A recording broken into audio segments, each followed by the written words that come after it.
GBS machine.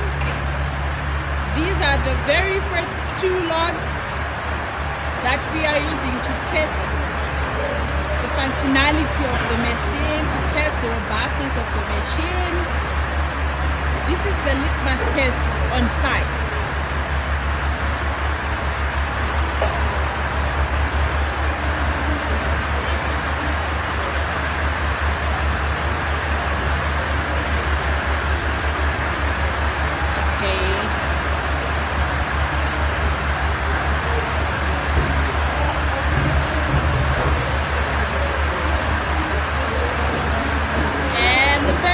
Goes up whilst the second log is on standby.